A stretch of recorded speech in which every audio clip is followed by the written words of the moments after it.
सभी अध्यापक मित्रों को सुप्रभात। जैसा कि आप सबों को ज्ञात हो कि झारखंड शिक्षक पात्रता परीक्षा 2020 की आयोजन प्रक्रिया आगामी जुलाई या अगस्त माह से संभावित है। इस परीक्षा में बीएड, डीएड, डीएलएड जिन शिक्षक मित्रों ने एनआईओएस से प्रशिक्षण प्राप्त किया है वे सभी अभ्यर्थी इस पात्रता परीक्षा में शामिल हो सकते हैं। RTE right to education act 2009 के अनुसार किसी भी श्रेणी के विद्यालय, चाहे वो सरकारी विद्यालय हों अथवा गैर सरकारी विद्यालय, सभी श्रेणी के विद्यालयों में जो शिक्षक होंगे वे पात्रता परीक्षा में उत्तीर्ण ही होने आवश्यक हैं। और जो सरकारी श्रेणी के विद्यालय हैं, जो मान्यता प्राप्त श्रेणी के विद्यालय हैं, उनमें यह व्यवस्था पूर्व से ही लागू है। इस सूचना के साथ साथ सबों के लिए एक अवसर भी है कि हम सही समय से इस परीक्षा की तैयारी में गंभीरता से जुट जाएं, ताकि हम इस परीक्षा को क्लियर कर सकें और इस आगे भी संभावनाएं बनेंगी। जैसे आप सरकारी शिक्षक भी बन सकते हैं या फिर किसी निजी विद्यालय में ही आप सेवा कार्य सुगमतापूर्वक अपने कर्तव्यों का निर्वाह कर सकते हैं। तो आज इस वीडियो के माध्यम से बाल विकास एवं शिक्षा शास्त्र, जो कि शिक्षक पात्रता परीक्षा का एक निर्णायक एवं महत्वपूर्ण विषय वस्तु है, इस भाग से 30 प्रश्न पूछे जाते हैं और ये जो 30 प्रश्न हैं वह इस परीक्षा में आपके उत्तीर्ण होने का मार्ग निर्धारण करता है। इस भाग में आपके शैक्षणिक दृष्टिकोण, समझ, रचनात्मकता, व्यवहार, अभिरुचि परीक्षण, शिक्षण कौशल में निपुणता, विद्यार्थियों के मनोविज्ञान की समझ, समायोजन क्षमता इत्यादि बिंदुओं का परीक्षण किया जाता है। इस टेट परीक्षा में कुल 150 प्रश्न पूछे जाएंगे, जिसमें 30 प्रश्न आपके इस बाल विकास एवं शिक्षा शास्त्र विषय वस्तु से होंगे। तो आइए आज हम देखते हैं बाल विकास की अवधारणा एवं इसका अधिगम के साथ संबंध विषय पर कुल 30 प्रश्न देखेंगे आज हम लोग। उससे पहले आप इस YouTube चैनल को सब्सक्राइब कर लें, ताकि आने वाले वीडियो आपको जो भी अपलोड होंगे उसकी सूचना आपको मिल जाएगी, इसलिए सब्सक्राइब अवश्य करें। तो आइए देखते हैं आज का पहला प्रश्न। आज का पहला प्रश्न है, वर्तमान समय में मानव विकास का अध्ययन करने वाली विषय बाल मनोविज्ञान को किस नाम से जाना जाता है? तो यहाँ 4 ऑप्शन हैं: बाल दर्शन, बाल विकास, बाल मनोविज्ञान, बाल संगीता। तो इसका उत्तर आपको बताना है। तो इसका सही उत्तर है बाल विकास। मानव विकास का अध्ययन करने वाली विषय बाल मनोविज्ञान को वर्तमान समय में बाल विकास के नाम से जाना जाता है। आज का दूसरा प्रश्न है, वर्तमान समय में मनोविज्ञान आज का दूसरा प्रश्न है, सर्वप्रथम किस दार्शनिक ने बाल विकास का वैज्ञानिक विवरण प्रस्तुत किया? सर्वप्रथम किस दार्शनिक ने बाल विकास का वैज्ञानिक विवरण प्रस्तुत किया? तो इसका सही उत्तर है, इसका सही उत्तर आपको बताना है पेस्टोलॉजी। पेस्टोलॉजी ने बाल विकास का सर्वप्रथम वैज्ञानिक विवरण प्रस्तुत किया था। आज का तीसरा प्रश्न है, आधुनिक समय में बाल मनोविज्ञान में किन नवीन विषयों के अध्ययन का प्रचलन बढ़ा है? तो पहला ऑप्शन है मानव विकास के विभिन्न क्षेत्रों में अंतर्निहित प्रक्रियाओं का अध्ययन, मानव विकास का वैज्ञानिक अध्ययन, अध्ययन हेतु वस्तुनिष्ठ प्रणाली का प्रयोग, डी उपरोक्त सभी।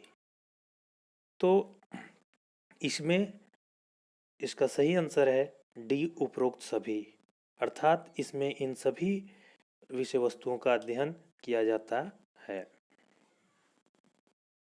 आज का चौथा प्रश्न है, भारत में बाल मनोविज्ञान के क्षेत्र में सर्वाधिक कार्य किस क्षेत्र में हुए हैं? ऑप्शन ए व्यक्तित्व और मापन, ऑप्शन बी मानसिक विकास, सी शारीरिक विकास, डी मंदबुद्धि। तो इसका उत्तर आपको सोचना है। इसका सही उत्तर है व्यक्तित्व और मापन। आज का अगला प्रश्न है, गर्भधारण से परिपक्व अवस्था तक मानव में जो परिवर्तन होते हैं वे मानव के वृद्धि से संबंधित होते हैं। इन परिवर्तनों को बाल विकास में क्या कहा जाता है? ऑप्शन ए मानसिक परिवर्तन, ऑप्शन बी शारीरिक परिवर्तन, ऑप्शन सी रचनात्मक परिवर्तन और डी नन, इनमें से कोई नहीं। तो इसका सही उत्तर है रचनात्मक परिवर्तन। अगला प्रश्न देखते हैं, बाल विकास के अंतर्गत अध्ययन की जाने वाली निम्न में से किन तत्वों को शामिल किया जाता है? ऑप्शन ए बाल विकास में वैसे परिवर्तनों का अध्ययन जो प्राणियों के विकास की एक अवस्था से दूसरी अवस्था में पदार्पण करते समय होता है। ऑप्शन बी बाल विकास के अंतर्गत व्यक्तिक एवं सार्वभौमिक परिवर्तनों का अध्ययन किया जाता है। ऑप्शन सी बाल विकास में प्राणियों में परिवर्तन कब और किस प्रकार होते हैं का अध्ययन किया जाता है। ऑप्शन डी उपरोक्त सभी। तो बाल विकास के अंतर्गत अध्ययन की जाने वाले जो विभिन्न तत्व हैं उसमें इन सभी तत्वों का समावेश होता है। इस हिसाब से option D is right answer. तो इसका सही आंसर हो जाएगा उपरोक्त सभी। आज का अगला प्रश्न है, बाल विकास के संदर्भ में निम्न में से कौन सा कथन सत्य है? यह मानव के विभिन्न अवस्थाओं में रुचियों के विकास का अध्ययन करती है। ऑप्शन बी यह उम्र के अनुसार विकसित होने वाली रुचियों के कारण रुचियों के विकास की चरम सीमा का अध्ययन करती है।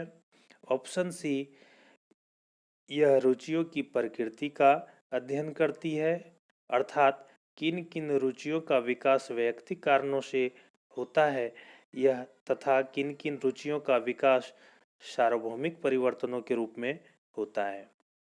तो और डी ऑप्शन है उपरोक्त सभी कथन सत्य हैं। तो इसका सही आंसर है उपरोक्त सभी कथन सत्य हैं बाल विकास के संदर्भ में।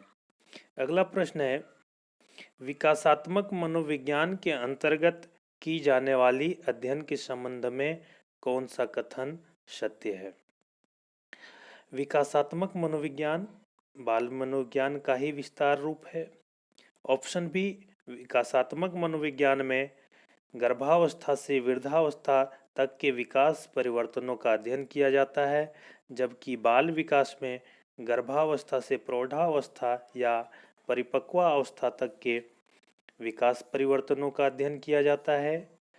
विकासात्मक मनोविज्ञान में मानव की सभी शारीरिक, मानसिक, सामाजिक तथा नैतिक क्षमताओं और विशेषताओं के विकासात्मक परिवर्तनों का मनोवैज्ञानिक अध्ययन किया जाता है।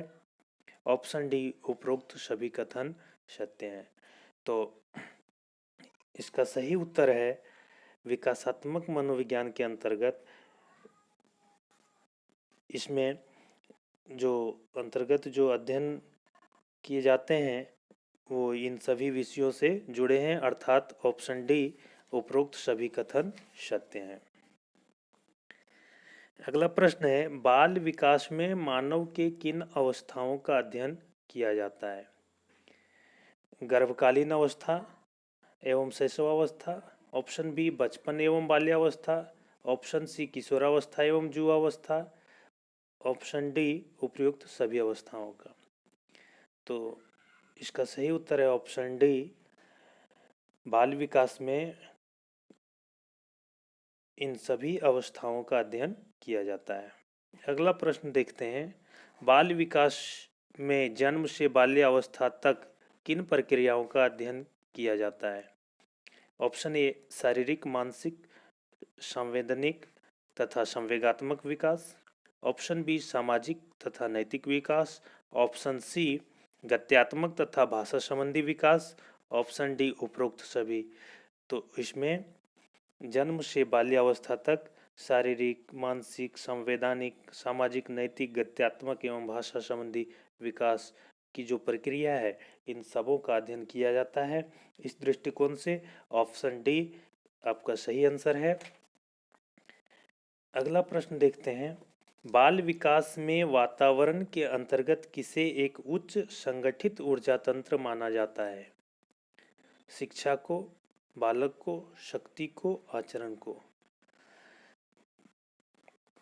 तो इसका सही आंसर है बालक को। एक उच्च संगठित ऊर्जा तंत्र किसको माना जाता है? बालक को। अगला प्रश्न है निम्न में से कौन बालकों के व्यवहार को सर्वाधिक प्रभावित करते हैं? ये वातावरण संबंधी कारक, भोजन, घर, विद्यालय। तो बालकों के व्यवहार पर जो सर्वाधिक प्रभाव होता है उसका सही आंसर है वातावरण संबंधी कारक। अगला प्रश्न है बालक प्रायः किसके समक्ष अपनी अंतः क्रियाओं को व्यक्त करता है? ऑप्शन ए परिवारजनों एवं पड़ोसियों के समक्ष, ऑप्शन बी अपने साथियों के साथ, ऑप्शन सी अध्यापकों, परिचितों एवं संपर्क में आए नए व्यक्तियों के साथ, ऑप्शन डी उपरोक्त सभी के साथ।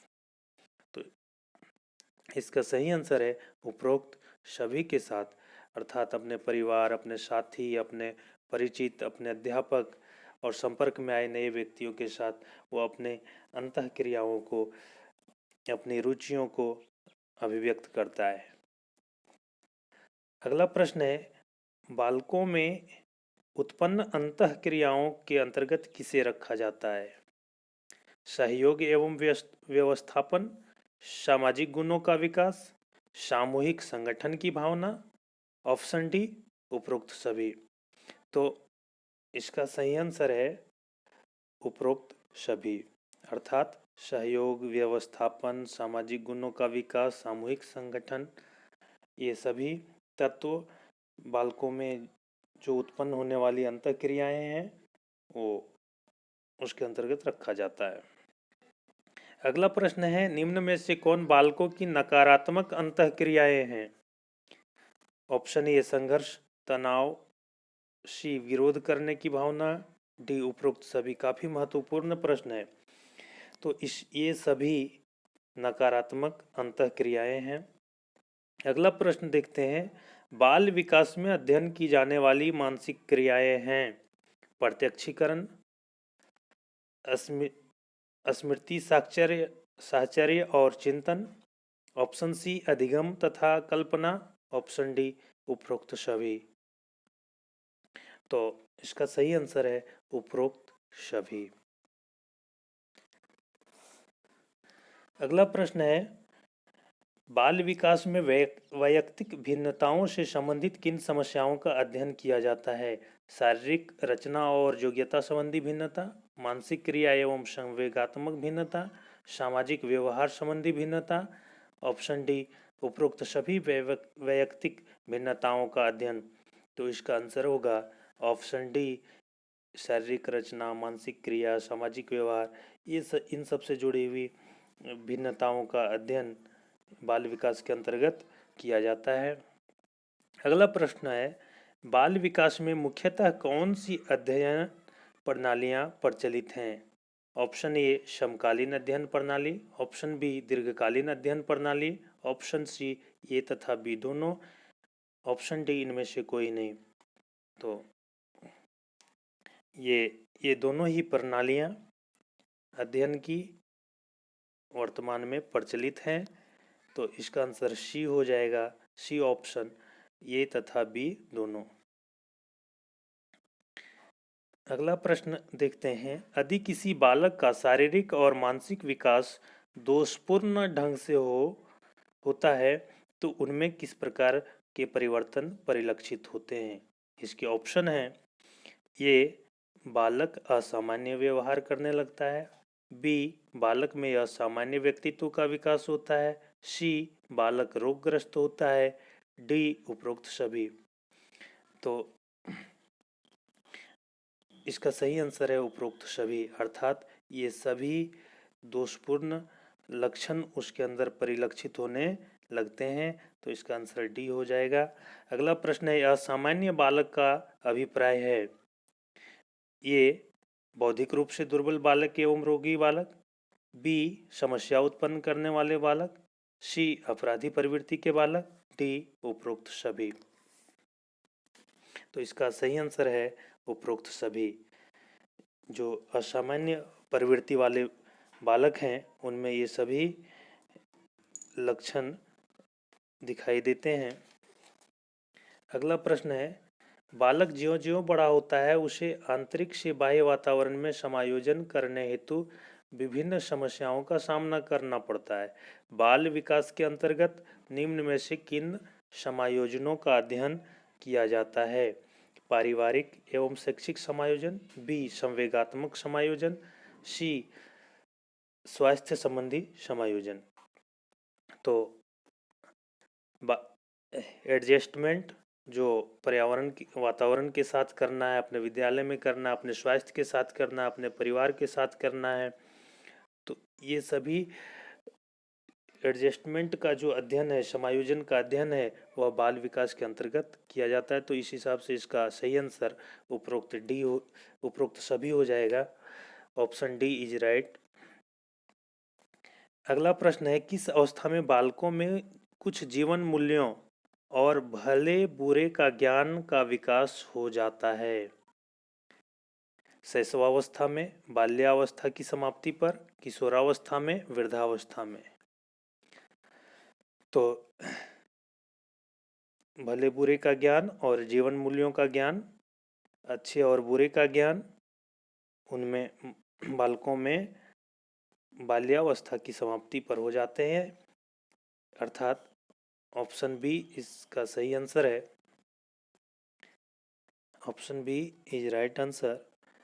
अगला प्रश्न देखते हैं, बालकों की सृजनात्मक क्षमता का मापन आधार क्या है? उसकी रचनात्मक क्षमता, उसके द्वारा नवीन वस्तुओं की उत्पादन संबंधी क्षमता, ए तथा बी दोनों, इनमें से कोई नहीं। तो इसका सही आंसर हो जाएगा ए तथा बी दोनों। अगला प्रश्न है, व्यक्ति क्या और कैसे करेगा यह निम्न में से किस कारक द्वारा निर्धारित होता है? ऑप्शन ए चरित्र, बी आचरण, सी रुचि, डी ज्ञान। तो इसका आंसर है सी रुचि। अगला प्रश्न है, नवजात शिशुओं के विकास संबंधी समस्याओं के अध्ययन के लिए कौन सी अध्ययन की विधि का प्रयोग किया जाता है? निरीक्षण विधि, बी प्रयोगात्मक विधि, सी व्यक्तिगत इतिहास विधि, डी उपरोक्त सभी। तो इसका सही उत्तर है ऑप्शन डी उपरोक्त सभी। अगला प्रश्न देखते हैं, बड़े बालकों के विकास समस्याओं के अध्ययन में मुख्य रूप से किस विधि का प्रयोग किया जाता है? प्रश्नावली विधि, साक्षात्कार विधि, प्रक्षेपण विधि, ऑप्शन डी उपरोक्त सभी। तो इसका सही आंसर है उपरोक्त सभी। अगला प्रश्न है, निम्न में से कौन बाल विज्ञान की प्राचीन अध्ययन विधि है? प्रश्नावली विधि, साक्षात्कार विधि, प्रक्षेपण विधि, कहानी विधि। तो जो मनोविज्ञान की प्राचीन अध्ययन विधि है वह है ऑप्शन डी यानी कहानी विधि। अगला प्रश्न है, छोटे बच्चों और शिशुओं की समस्याओं के अध्ययन के लिए निरीक्षण विधि का सर्वप्रथम किस देश ने किया? अर्थात निरीक्षण विधि का विकास सर्वप्रथम किस देश ने किया? इसका प्रयोग तो ऑप्शन देखते हैं, A America, B Germany, C Bharat, D Japan. तो इसका सही उत्तर है जर्मनी। अर्थात निरीक्षण विधि का प्रयोग सर्वप्रथम जर्मनी में हुआ। अगला प्रश्न है, वैज्ञानिक निरीक्षण पद्धति की विशेषताएं होती हैं।